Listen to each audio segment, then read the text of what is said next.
Je suis Françoise Lantoine, conseillère en formation professionnelle et je travaille au GRETA-N et avec la thématique de l'illettrisme. Donc on propose ici au niveau du GRETA-N des formations illettrisme.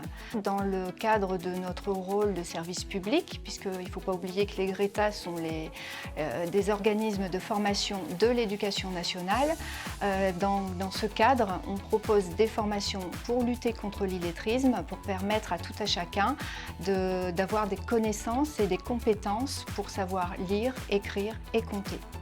Ça fait écho, bien évidemment, au chantier porté par la ministre Carole Grandjean concernant le combat contre l'illettrisme et l'électronisme.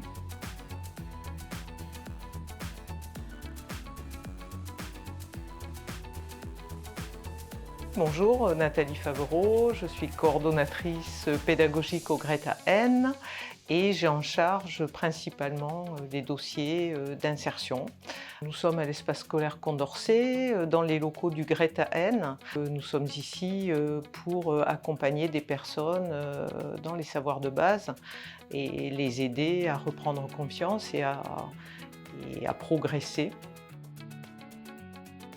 Donc la philosophie, c'est avant tout l'écoute, la bienveillance, faire en sorte que les personnes se sentent à l'aise, dépassent leur appréhension, parce qu'il y a toujours une appréhension à revenir en formation, et progressent à leur niveau, à leur rythme. Donc on s'adapte vraiment à chacun, on favorise les échanges en privilégiant les groupes de petite taille. Parce que la socialisation fait partie aussi des apprentissages.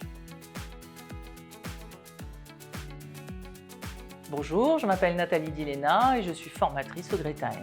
Alors, j'interviens principalement sur le domaine de l'insertion, mais également au niveau de l'illettrisme pour accompagner des personnes s'améliorer en lecture et en écriture.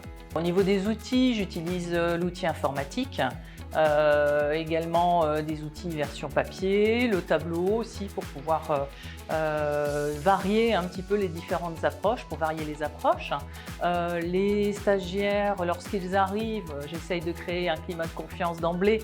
On plaisante de temps en temps et puis essayer de faire que ça fasse un petit groupe soudé. Alors le groupe n'est pas très grand parce que il faut quand même personnaliser, être très proche des stagiaires pour pouvoir les accompagner au mieux. Et avec les différents outils, voilà, ça me permet, quand je sens qu'un stagiaire n'est pas très à l'aise ou on a un petit peu marre de certains outils, je change mes approches. Donc je crée également quelques petits outils pour les aider au mieux en fait. Alors au début, les stagiaires ont un positionnement qui me permet de voir un petit peu leurs difficultés pour préparer mes outils et être plus pertinente en fait dans leur accompagnement. J'individualise beaucoup parce que le but c'est quand même de les aider au mieux et puis de voir une réelle progression qui va se dessiner au fur et à mesure de l'accompagnement en fait. Donc beaucoup d'individualisation, oui ça c'est la base en fait.